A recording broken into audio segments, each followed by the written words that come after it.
Quantas coisas na sua vida você faz porque tem alguém no seu encalço? Ou para provar alguma coisa para alguém, ou para dar sentido na sua vida. O que você faria se você fosse livre? Liberdade de verdade existe? O que é liberdade? Bom, são perguntas difíceis da gente responder, já que a gente está olhando para a vida como ela é. E a vida é o próprio Jesus Cristo. E eu quero ler um texto do Sermão do Monte nessa manhã, que está em Mateus, no capítulo 5, versículo 17. Nós vamos ler até o verso 28.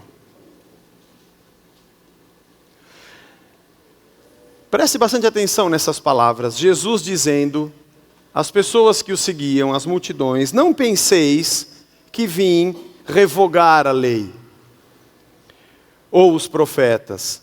Não vim para revogar, vim para cumprir.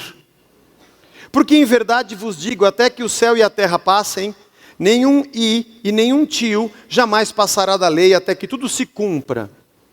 Aquele, pois, que violar um desses mandamentos, posto que dos menores, e assim ensinar aos homens, será considerado mínimo no reino dos céus. Aquele, porém, que os observar e ensinar, esse será considerado grande no reino dos céus. Porque vos digo que se a vossa justiça não exceder em muito a dos escribas e fariseus, jamais entrareis no reino dos céus.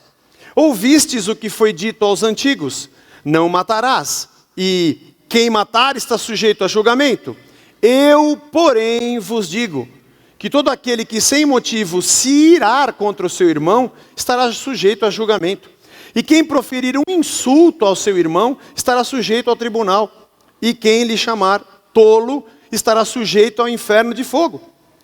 Se, pois, ao trazeres ao altar a tua oferta, ali te lembrares que teu irmão tem alguma coisa contra ti, deixa perante o altar a tua oferta e vai primeiro reconcilia-te com teu irmão. Então, voltando, faze a tua oferta. Entre em acordo, sem demora, com teu adversário, enquanto estás com ele a caminho, para que o adversário não te entregue ao juiz, o juiz ao oficial de justiça, e seja recolhida à prisão. Em verdade te digo que não sairás dali, enquanto não pagares o último centavo. Verso 27. Ouvistes o que foi dito, não adulterarás. Eu, porém, vos digo, qualquer que olhar para uma mulher com intenção impura no coração, já adulterou com ela. Para os judeus, os mandamentos eram algo assim fundamental para a vida. Hoje também continua assim. Os 5 primeiros livros da Bíblia, que nós chamamos de Pentateuco, os livros da lei, contém todo o procedimento que aqueles judeus deveriam cumprir para assim estarem ligados a Deus. Na verdade, mestres da lei interpretaram aqueles mandamentos. E havia uma lista, e a Torá, que significa doutrina ou ensinamento, continha ali 613 mandamentos. Só para você ter uma ideia, quando o povo de Israel foi deportado na época da Babilônia e depois na época da Síria, aliás, Judá e Israel, né, as duas nações, Israel pela Síria e Babilônia que levou os cativos de Judá, que era o outro reino.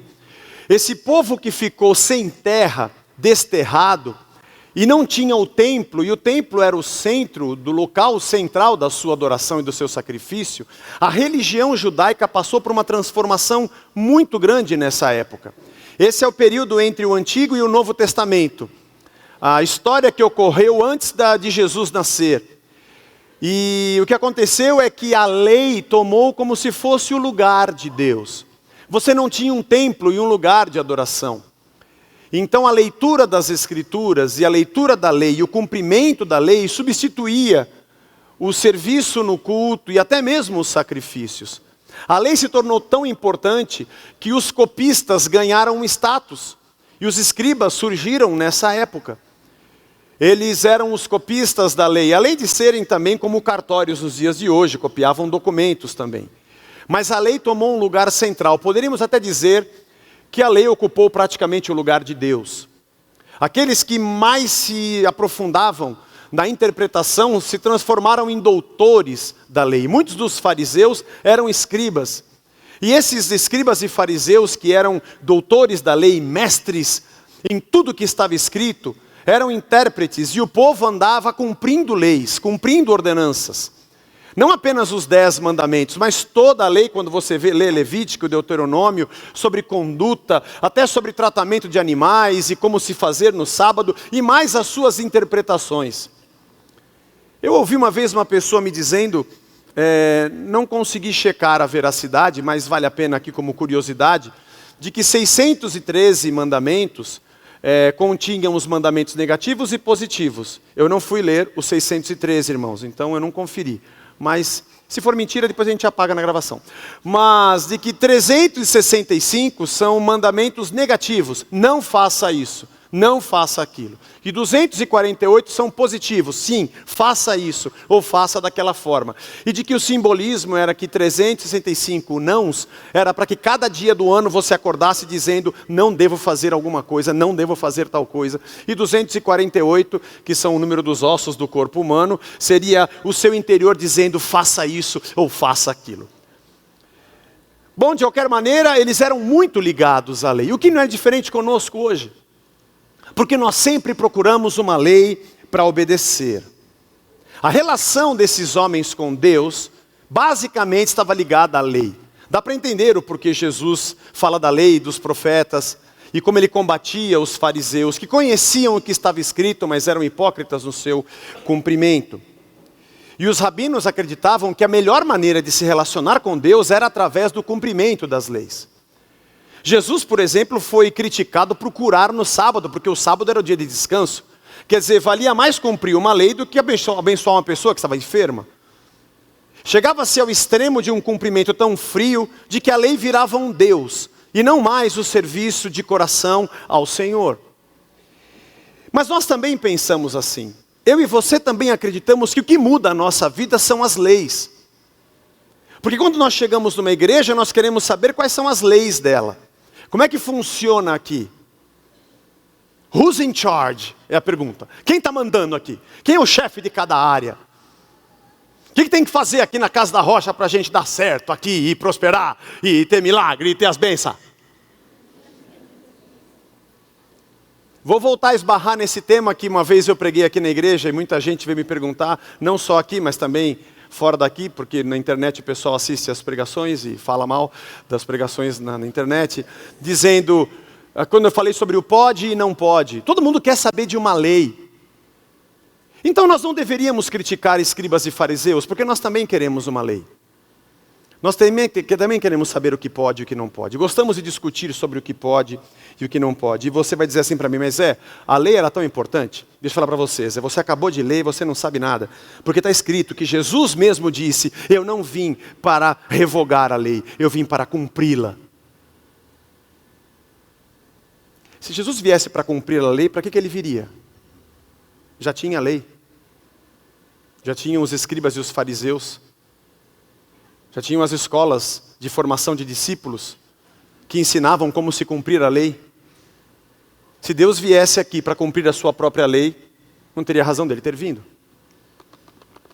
Quando a gente fala na língua portuguesa sobre cumprir, a palavra na língua portuguesa tem 2 significados. Se você pegar a palavra solo, e ler essa palavra em português, solo, e dizer assim, olha, eu traduzi um texto do inglês e veio essa palavra, solo. O que significa solo? Bom, em inglês pode ser 2 palavras. Pode ser soil, que significa solo, ou pode ser solo, que significa solo, de quem canta. 2 palavras em inglês têm uma mesma palavra em português. A nossa palavra em português significa as 2 coisas, tanto o solo de quem canta, quanto o solo de quem pisa. Eu tenho que dar uma olhadinha no que está lá atrás, só para ver o que a pessoa que escreveu estava querendo dizer. Ela não quis dizer que o cantor estava fazendo uma terra, ele estava fazendo um canto. Ah, entendi. Mas na língua portuguesa, a palavra cumprir tem 2 significados, né? Quando você fala assim, eu vou cumprir minha meta, não significa que você vai obedecê-la, não é uma regra. Eu vou cumprir esse trajeto, você não está obedecendo o trajeto, apesar de que simbolicamente sim. Significa que você vai ir até o fim. Ou pode ser um caso de obediência, Existem várias palavras, aliás, 4 palavras no Novo Testamento, no texto original, que significam obedecer. 4 verbos que significam obedecer, cumprir, no sentido de obedecer. Mas nesse caso aqui, quando a gente olha o original, não é esse o sentido, é o segundo sentido. É o sentido de completar. A palavra aqui, o verbo, é o verbo plerol, que significa completar, ir até o fim, até transbordar. Da onde vem a nossa plenitude? Jesus estava dizendo assim, eu não vim aqui para revogar ou acabar com a lei. Eu vim aqui para transbordar e dar o sentido completo dela. Ele não veio para ser um outro escriba, não. Ele não veio para ser um outro fariseu e dizer para o povo o que eles estão dizendo está certo. Não, ele não fez isso. Ele veio para transbordar o seu sentido, para trazer uma interpretação que esses homens não conseguiam trazer. Quem diz que Jesus veio para cumprir e acha que tem que viver debaixo de regras e de leis, está completamente enganado, porque esse não é o sentido do texto. Aliás, dá para entender quando ele fala, quando ele segue.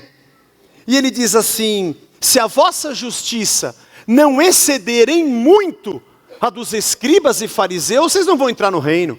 Mas Jesus, espera aí, esses caras aqui são doutores da lei, eles conhecem de cor o Pentateuco, eles conhecem de cor os 613 mandamentos, eles recitam, eles ensinam nas escolas. Como é que qualquer um de nós pode ter uma justiça maior do que esses homens? Mas é isso que Jesus veio dizer. Eu vou transbordar o significado, porque a lei é incompleta em si mesma. E ele diz assim, a lei não diz não matarás? Então eu vou muito além. Vou dizer para você que se você pensar em matar ou odiar, você já pecou. Porque segundo a lei, eu posso espancar o cara até ele quase morrer. Eu posso socar o cara, não dá o último, porque ele não vou deixar ele morrer. Vou até levar para o hospital para mostrar como é que eu sou caridoso. Mas eu não matei, então eu não pequei. A lei é incompleta. A lei dá espaço para a minha hipocrisia. A lei não diz olho por olho, dente por dente, depois você lê o texto todo. Mas eu digo, ame o seu inimigo. A lei não diz não adulterarás. Mas eu digo que quem tiver um pensamento impuro com a mulher já adulterou, já pecou. Eu estou indo muito além do que diz a lei. Eu estou indo muito à frente do que diz a lei. Eu estou propondo uma outra vida para vocês. Uma outra vida. Como é a vida? Como é a vida que Cristo nos propõe? Como é essa vida? E o que somos nós se somos seguidores de Jesus Cristo? O nosso problema é que a gente sempre quer saber o que pode e o que não pode. Esse é o nosso problema. Porque a sua relação com Deus está ligada às leis que você obedece. Em todos os sentidos. Leis em todos os aspectos. Não só de conduta moral, mas também de conduta ministerial. O jeito que se levanta a mão, como é que se canta, como se adora, como se ora, as repetições, as frases, os clichês, de termos até um estereótipo meio que padrão, e termos que obedecer aquilo. Tem gente que pergunta, mas aqui na igreja não tem? Não, não tem, irmão. Mas aqui não tem o saravá? Não, não tem o saravá, aqui não tem o saravá. Mas tem que ter, por que tem que? A gente vive pelo tem que. Porque nós obedecemos leis e não queremos saber a essência. Eu quero saber por fora, mas eu não quero saber por dentro. Se você estiver muito preocupado se você está fazendo certo ou errado, talvez a tua relação com Deus já começou completamente torta. Eu não estou dizendo que o que você faz externamente não represente o que você sente. Claro que sim, mas nem sempre. Nem sempre. O jovem rico, o que eu preciso fazer para ganhar a vida eterna, Jesus? Para entrar na vida? Você sabe. Cumpre os mandamentos, não matarás, não adulterarás. Falou dos mandamentos para ele. E ele diz, mas eu já faço. Então você quer mais o quê? O que você quer se você já faz? Não é a lei que nos leva a Deus? Mas está me perguntando o que você precisa fazer para entrar na vida, é porque você está fora dela. O que eu estou pregando aqui hoje é o caminho mais difícil, tá? É o caminho mais difícil. O mais fácil é eu vir aqui e dizer, corte esse cabelo, troca essa roupa, muda esse palavreado e colocar um monte de regras, 613. Trabalhe assim e seja assado. É o mais fácil, a igreja fica bonita, irmãos. Você não acredita. Todo mundo com cabelinho arrumadinho, todo mundo com a roupinha engomadinha, pelo menos aqui dentro. Nós temos um sinônimo de santificação que você não imagina. Uma aparência de santidade que é uma coisa linda, bonita de se ver. Só quem te conhece que não te compra. Não, Jesus, não adianta eu responder os mandamentos. Eu queria saber como é que eu faço para entrar nessa vida que você tem. Então por que você não larga essas leis? E você me segue. Inclusive o dinheiro, que também é uma regra na sua vida. Que você acha que tem que ter para ser abençoado. Que você acha que tem que ter para ser reconhecido, não é não? Ele também manda em você, né? Porque não é ele que te serve, é você que o serve, não é não? Aliás, tem um monte de lei na sua vida. As aparências desse mundo também são uma lei para você. E o jeito que as pessoas leem o seu comportamento, e você tem que estar diante delas, também são uma regrinha para você. Quem é você? Atrás dessa dinheirama toda que você tem, atrás das leis todas que você obedece, você é uma pessoa morta e sem vida. Por que você não abandona essa vida? E por que você não conhece a vida que eu estou te propondo? E diz a palavra que ele virou e foi embora, triste. Porque ele não queria abandonar o que ele tinha. Você é escravo de quem? Você sempre será servo e escravo daquilo que você adora. E quando você busca a Deus para tentar ter qualquer coisa que você precisa, porque você a adora, você não é servo de Deus, mas servo dessas coisas. Deus é apenas um mero caminho. As leis não vão te satisfazer. Sinais de espiritualidade não são colocados por regras. Não é porque eu coloco uma regra que todo dia o culto começa com todo mundo ajoelhado, orando, que significa que nós somos mais espirituais. Não é porque você levanta a mão e fecha os olhos. Não é porque a igreja tem um mecanismo. E muitas vezes nós nos sentimos vazios quando não encontramos isso. Ai, mas aqui ninguém levanta a mão, ninguém fala aleluia. Ai, eu não tenho Espírito Santo. Não tem mesmo. Se você espera ver o Espírito Santo nas coisas externas, você não vai vê-lo aqui. Mas eu espero que Ele esteja transformando a sua vida internamente. Porque as coisas de Deus não acontecem de fora para dentro, mas de dentro para fora. O que contamina o homem não é o que você come, não é o que vem de fora para dentro. Não, esquece, pode comer. Mas Senhor, essa carne, pode comer, pode comer. Senhor, não, come aí. E se for sacrificado, o ídolo nada é, Paulo fala, pode comer. Um dia me mandaram uma mensagem que a pessoa foi numa festa junina e que não se podia ir na festa. Ainda tem essas coisas, pedindo na festa junina, porque Jesus amado. Eu estou querendo ir na festa da Quirupita e nunca dá tempo de ir. Não dá tempo, irmão. Eu queria comer o macarrão lá. Mas porque é consagrado e porque... As pessoas acham que Deus e o diabo entram nas coisas e nos objetos. Não toca nisso aqui, porque isso aqui é consagrado ao diabo. Se você encostar, o demônio entra pelos teus poros e vai no seu coração. Para com essa bobeira, irmão. O demônio não habita em pedaços de pau e de pedra. Ele está no seu coração, está dentro de você, nas besteiras que você pensa e em quem você é. O pecado nasceu com você, porque você é um pecador como eu. A gente quer fazer regrinha para as coisas para parecer que é santo. Santo não é aquele que está num lugar onde não tem pecado. O santo é aquele que não tem pecado dentro de si. Se eu pisar aqui, esse lugar é maldito, então eu sou amaldiçoado. Se eu pisar aqui, esse lugar é santo, então eu sou bendito. Ah, tá bom. Seu coração não conta, conta a terra e a cadeira que você senta. Vamos ungir as cadeiras para tirar os demônios para o povo sentar. Quer dizer então que quando você bota as nádegas da cadeira, é que a unção entra para dentro de você? Para com isso, irmão. Desculpa o que eu ia falar desse jeito. E eu sei que vão meter o pau em mim de novo no Facebook, mas... Irmão, chega a ser ridículo. Chega a ser ridículo.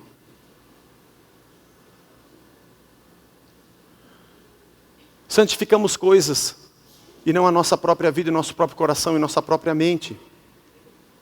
Queremos uma regra. Queremos que alguém diga o que eu devo fazer.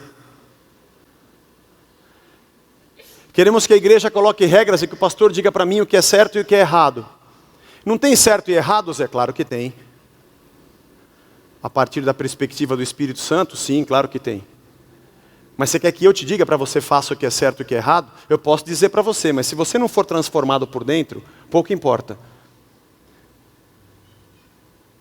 Você vai querer só um cumprimento externo, para que os outros vejam. Quando você se arrepende do pecado? Quando você peca? Não, quando alguém descobre, né? Sabe quando que eu chorei, me arrependi? Quando alguém descobriu o que eu fiz. Aí eu falei que estava arrependido. Safado, sem vergonha. Você devia ter chorado o dia que você percebeu que você estava fora da vontade de Deus e dos seus caminhos. Augusto Nicodemos diz que arrependimento não é só quando você chora. É quando você não faz mais. Não vem chorar na minha frente lágrimas de crocodilo. Muda o seu coração. Você quer uma regrinha por fora? Está cheio de lugar que vai te dar regrinha por fora, irmão. Mas o caminho mais árduo é a transformação. Em Jeremias capítulo 31, o profeta fazia uma profecia dizendo: vai chegar dias, ouça isso, casa de Israel, em que na mente lhes imprimirei as minhas leis e as colocarei no seu coração. E ninguém virá me dizer conheça o Senhor, porque todos me conhecerão. Desde o menor até o maior, desde os senhores até os servos. Porque eu estarei dentro de todos. Essa palavra se cumpre em Jesus Cristo e no seu Espírito que habita em nós. Significa que a gente não peca? Não. Significa que a gente não tropeça? Claro que não. Mas significa que o Espírito de Deus, habitando em nós como seu santuário, nos molda de dentro para fora. A diferença entre duas fotografias e duas pessoas que tropeçam é nenhuma. Mas se você pudesse fazer uma radiografia interior, você veria aquele que de verdade tem arrependimento. Vamos dizer assim, que peca do jeito certo. Tem um jeito certo de se pecar, né? Tem. Ah, é, Zé? É. É aquela quando você não quer pecar. Você não premeditou para pecar. Você não correu atrás. Você não está sendo puxado pelo teu ventre e pela tua vontade. Você tropeçou mesmo. E tem aquele que anda pelo pecado, anda na maldade, e depois dá desculpa espiritual, dizendo, sabe o que foi, o diabo me deu uma rasteira. Você dorme abraçado com ele. Nós não fazemos o que fazemos porque está escrito. Não, não, claro que não. Como é que você vive, irmão, sua vida cristã? Seu comportamento, sua ética, sua moral. Como é que você vive? Você vive o que você vive porque está escrito assim? Duvido. Tem um monte de coisa que está escrito que a gente não faz. Não é porque está escrito. Aliás, nós olhamos o que está escrito, nós aprendemos com o que está escrito. Mas aquilo só faz sentido porque aquele que escreveu habita em mim. Porque aquele que escreveu aquelas palavras é meu Senhor. A Bíblia é o único livro que você lê e o autor está do seu lado. Para te tirar todas as dúvidas. Aliás, ele habita dentro de você. Aliás, quando você lê o que Paulo diz, o que Jesus diz sobre amar uns aos outros, aquilo faz todo sentido dentro de você, porque aquele que diz as Escrituras habita dentro de você. Uma poderosa transformação acontece porque você se arrepende a cada dia diante dele. A cada dia você anda com ele, ouve a sua voz, se prostra diante dele. O Ziel Machado fala um negócio interessante. Ninguém cai no pecado. Entra devagar. Entra devagarinho. Ai, queria que... Aconselhamento, sabe o que é? Essa aqui é minha namorada e... O anjo Gabriel visitou ela e ela está grávida. Queria que você falasse. A gente está aqui para conversar. Não houve queda. Começou pegando na mão, depois a mão começou a ficar irracional, boba. Aí teve o namoro braille. E assim foi.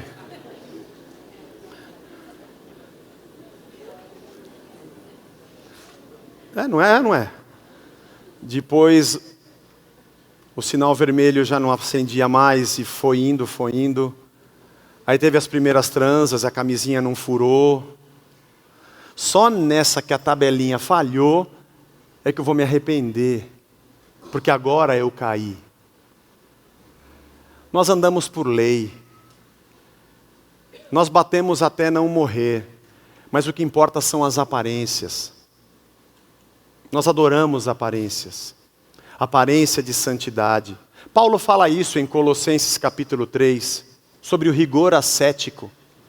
Sobre pessoas que são tão rígidas quanto as leis, mas essa força não tem poder contra a sensualidade, contra o que está lá dentro, contra a porneia, contra esse descontrole que está dentro do homem, porque ele é mau. Os rabinos acreditavam que cumprindo uma lei, o homem poderia vencer o mal em si. Não, cumprindo uma lei você consegue demonstrar fora que você está fazendo o certo, mas não significa que você foi transformado. Todos nós obedecemos a lei dos 50 km por hora na Avenida Bandeirantes, mas nenhum de nós concorda. Alguns concordam. Mas a lei não muda quem eu sou. Ela pode me fazer respeitá-la, mas a hora que eu puder, e eu descobrir onde ficam os semáforos, onde ficam os radares, entre eles eu vou andar mais de 50. Porque eu só vou obedecer quando a câmera estiver vendo. Porque quem anda por lei não está preocupado com o que é, mas só com o que faz. Achando que Deus só enxerga o que eu faço. Mas Jesus disse, se você pensar em adulterar, você já adulterou. Se você odiar, você já matou. Porque eu não estou aqui para cumprir o que esses caras falam. Eu estou aqui para transbordar um sentimento muito maior que vocês não conhecem. Nós não fazemos o que está escrito, nós fazemos o que está dentro de nós. Quando você faz só porque está escrito, por um tempo você consegue, mas você não consegue se enganar por muito tempo. Não por muito tempo. Bom, você já deve ter sido criticado, como eu também já fui, pelo comportamento de alguns irmãos nossos, fora da igreja. Eu que sou pastor ainda, vira e mexe você ouve isso. Aquele ali, ó, você conhece aquele ali, ó? Que ele fala que é pastor, ó Zé, que ele fala que é crente, ó. Você tem que ver ele aqui na empresa. Diz que ele prega lá, canta, você tem que ver aqui. As pessoas de fora parece que tem mais perspicácia ou de repente discernimento espiritual do que nós que só olhamos o livro pela capa. Tinha um primo meu que trabalhava numa agência bancária há muitos anos atrás e tinha um colega dele que era aqueles pegador, sabe? Não pregador, pegador. Eu estava começando, tinha me convertido, estava começando na igreja e falava assim, tem uma crente lá no banco que ele transa com ela toda semana. E ele fala assim para mim, as crentes são as melhores. Que elas vêm toda pudica, recatada, mas tá louca para cair na gandaia. Lei. Aparência. A pessoa não é aquilo. Só cumpre uma regra. Irmão, se você veio aqui esperando que eu te diga o que fazer e o que não fazer, irmão, me perdoe. Por favor, me desculpe. Eu vou andar pelo caminho mais difícil. Deus não está tão preocupado com o que você faz, mas o quanto você está arrependido para que Ele construa algo de dentro para fora.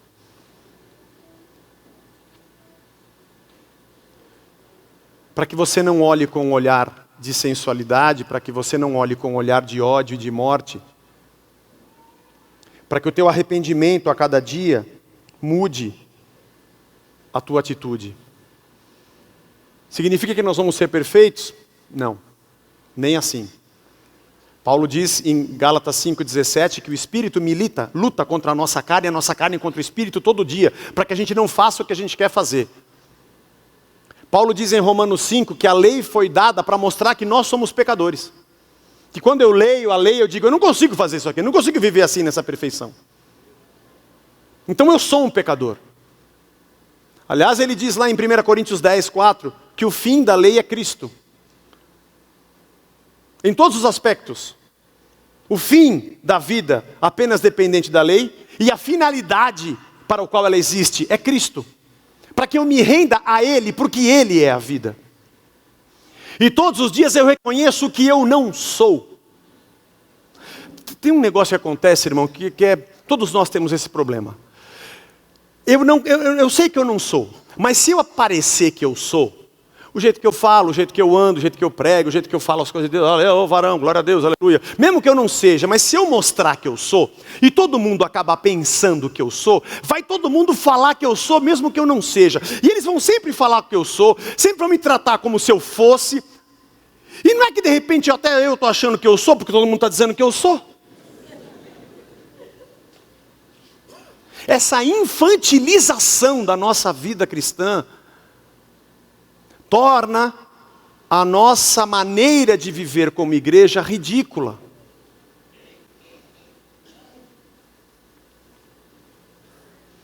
Por isso sempre alguém te pergunta, escuta, lá na sua igreja tem que... Por isso que eu disse aqui na hora das ofertas que talvez o que eu falasse esclarecesse muita coisa sobre a entrega das ofertas ou o dízimo.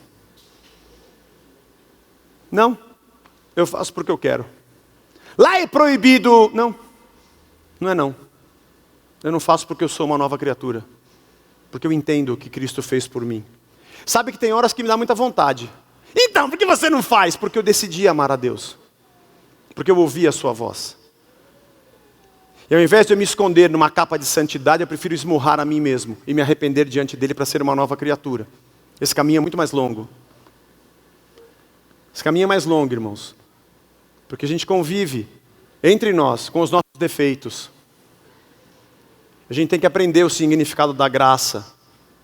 Mas ao mesmo tempo, a gente se torna intolerante para com aquele que é hipócrita. Jesus era capaz de tocar num leproso e bater papo com uma prostituta, mas dava umas estocadas nos fariseus e nos escribas. Esse nosso ambiente de graça é acolhedor para quem é pecador, mas deseja Deus. Mas ele não suporta quem quer fazer se passar por servo de Deus. Porque se tem uma coisa que Deus não tolera, é o que está no interior. Ah, mas aquela pessoa, ela da casa da rocha, da igreja, ela faz tanta coisa errada. Bom, o que eu quero saber é como é que está o coração dela. É uma pessoa que está tropeçando, querendo levantar, se entregando a Cristo. Ela está lutando contra o vício, ela está lutando contra a sua batalha pessoal. E cada dia ela tem se curvado diante de Cristo. A gente vai andar com ela o quanto ela quiser. Mas aquela outra que só quer aparentar uma santidade que não tem para tentar ganhar ponto ou se locupletar disso para virar chefe dos outros, sai correndo daqui. Antes que eu descumpra a primeira lei e eu te mate. Eu preciso de Cristo para ter uma nova vida. Eu preciso me render a Ele. A gente pode passar a vida inteira dizendo para os nossos filhos o que pode e o que não pode. Sim e não, sim e não, sim e não, sim e não, sim e não. Esse é um jeito de se educar. Tem um outro, que é mais demorado, é você saber conviver com os tropeços dele. É você sair com ele e entrar na vida dele. Aliás, lembrar que você também já foi adolescente, entrar na cabeça dele, nas neuras dele. Aliás, abrir o seu coração e falar das tropeçadas que você já deu na sua adolescência. Compartilhar com ele as suas dificuldades e os seus medos também. Mas mostrar para ele o que Deus tem feito com você. E criar dentro dele o que Deus criou dentro de você. Para que quando ele seja maior de idade, ao invés de ele dizer, pronto, você não me fala mais não, agora eu faço o que eu quiser. Ele diga, obrigado pai, aqui dentro tem alguma coisa construída. Tem dois jeitos. O da lei e o da graça. Foi o que Cristo fez por nós. Entrou na nossa vida. Conheceu as nossas neuras. Viu a nossa dificuldade. Compartilhou conosco a sua dor. E levou sobre ele a nossa. E nos dá a oportunidade de nos rendermos a ele. Para que a sua vida, a divina semente, comece a brotar dentro de nós. E o fruto do seu Espírito seja feito em nós. A gente não vai fazer sempre o certo. Mas quando eu fizer o errado, é porque eu sempre quis fazer o certo. Eu me arrependo, me levanto e vou de novo. Mas não porque eu estou escondido atrás de uma capa de santidade, porque eu não preciso disso. O que eu preciso, na verdade, é ser rendido a Cristo. Paulo diz em 1 Coríntios 6,12, todas as coisas me são lícitas. Tudo me é lícito. Pode, Zé? Pode. Pode roubar? Pode. Só que nem tudo me convém, diz Paulo. Mas a conveniência vai depender da convergência da sua fé. e do arrependimento do seu coração. Pode ser que o que convenha a você, que anda longe de Deus, para mim não convenha. Não que eu ande muito perto. Eu tento. Mas eu quero que você compreenda que o que Paulo está dizendo, eu não me deixarei dominar por nenhuma delas. É quando a lei desse mundo governa a você. E não o reino de Deus que está dentro de você, mudando sua mente, sua alma e o seu coração. Dando a você a mente de Cristo e uma outra maneira de enxergar as coisas. Jesus propõe para nós uma vida mais difícil do que o pode e não pode. É um caminho muito mais árduo. A palavra de Deus diz que um escriba, eu vou encerrar com esse texto, em Mateus 12, 28. Chegando um dos escribas, tendo ouvido a discussão entre eles, vendo que Jesus houvera respondido bem, perguntou-lhe qual o principal de todos os mandamentos. Essa era uma discussão entre os escribas e doutores da lei. Qual mandamento era o mais importante? A maioria deles achavam que era o sábado. E Jesus respondeu, o principal é, ouve, ó Israel, o Senhor nosso Deus é o único Senhor. Amarás, pois, o Senhor teu Deus de todo o teu coração, de toda a tua alma, de todo o teu entendimento, de toda a tua força. E o segundo é, amarás o teu próximo como a ti mesmo. Não há outro mandamento maior do que estes. Disse-lhe o escriba, muito bem, mestre, com verdade disseste que ele é o único, e não há outro senão ele. E que amar a Deus de todo o coração, de todo o entendimento e de toda a força, e amar ao próximo como a si mesmo, excede a todos os holocaustos e sacrifícios.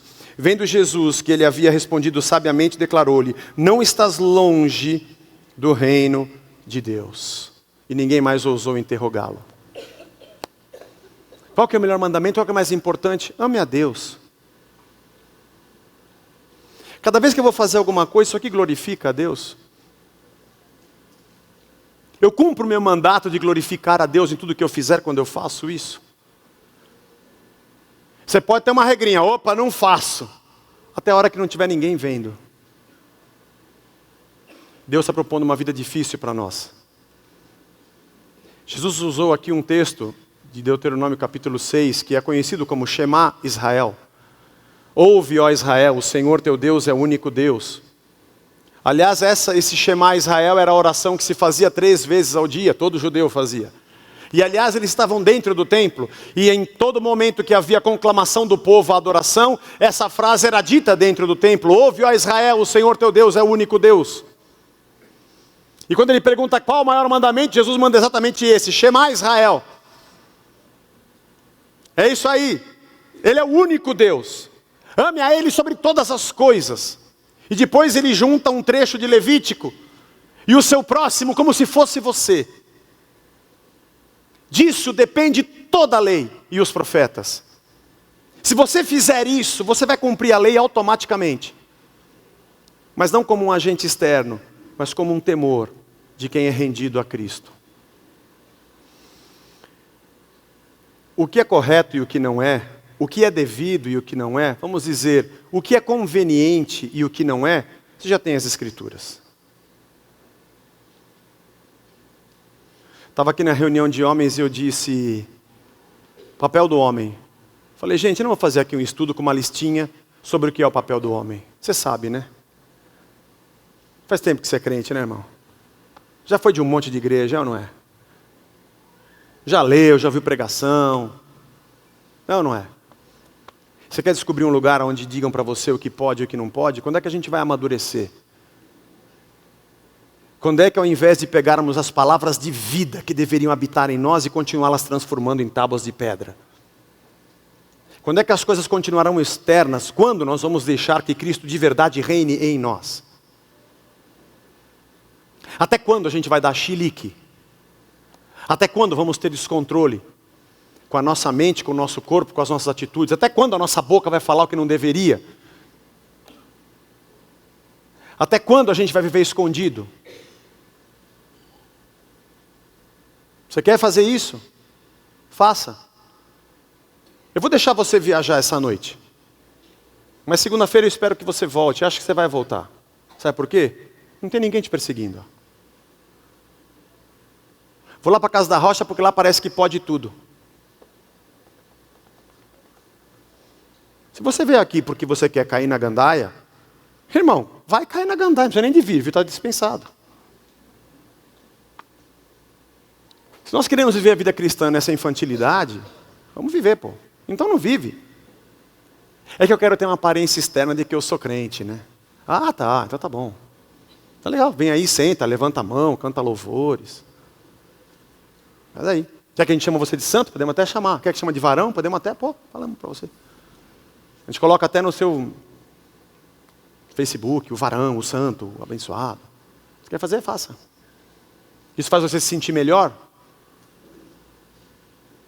Inclusive lá em cima, departamento infantil, deve ter um lugar para você, lá, uma sala para você sentar com as tias.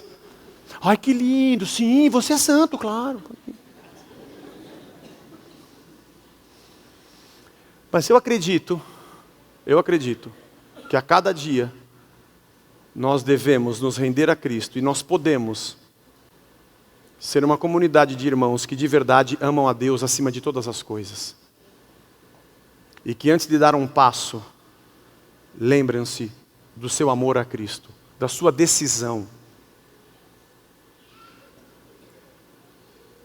E que todos os dias, diante da sua palavra, a amam.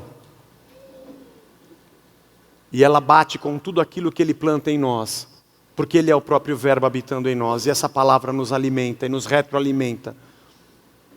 E vai moldando o que nós somos. A perfeição a gente não atinge nesse mundo, nem é para isso que a gente está aqui. Mas uma coisa é verdade, a cada dia, de glória em glória, somos transformados na imagem do Filho pelo seu Espírito, é o que Paulo diz. Isso acontece de dentro para fora. Que possa ser uma manhã onde a gente olhe para a vida e descubra ou compreenda que ela é uma entrega verdadeira, uma rendição verdadeira para uma transformação completa. E não sejamos mais meninos levados por qualquer vento de doutrina, mas conheçamos o verdadeiro autor e sustentador da vida, que é Jesus Cristo. Vamos ficar de pé? E vamos orar, nós vamos encerrar. Feche os seus olhos e ore. Não tem ninguém te perseguindo. Não tem nenhuma lei correndo atrás de você aqui, não. Não tem ninguém querendo dizer para você, vou te pegar. Tem a sua resposta à voz de Cristo que te diz, eu te chamo como bom pastor. Faça a sua oração e peça a Cristo que de verdade te perdoe e que molde o seu interior como você nunca permitiu que acontecesse. Confesse a Ele o seu pecado. Confesse a Ele a sua hipocrisia, confesse a Ele a sua falsidade. Espiritualidade não se manifesta com o cumprimento de leis, mas com o quebrantamento de coração. A verdadeira espiritualidade, a demonstração de um homem espiritual, não é o quanto ele cumpre regras externas, mas o quanto ele está pronto para se arrepender diante de Cristo. Senhor Jesus, muito obrigado pela Tua palavra. O Senhor veio para transbordar a lei. O Senhor veio para completá-la num sentido que ninguém poderia entender, a não ser o Filho de Deus que habita em nós. Por isso, Senhor, nós te agradecemos porque sabemos que não há vida longe de Ti, e Tu és a nossa vida.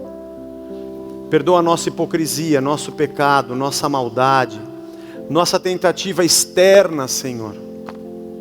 Ainda que saibamos na Tua palavra o que é devido e o que não é devido, ainda que eu saiba o correto e o errado, ainda que eu saiba o que eu devo e não devo, eu não faço porque é uma lei.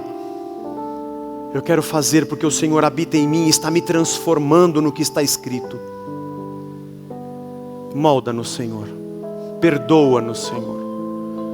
Nos faz viver a verdadeira vida que é Jesus Cristo. E que nós possamos a cada dia, arrependidos e prostrados, dispostos, vivermos uma verdadeira vida aos Teus pés, rendidos para a Tua honra e para a Tua glória, em nome de Jesus. Amém. Amém.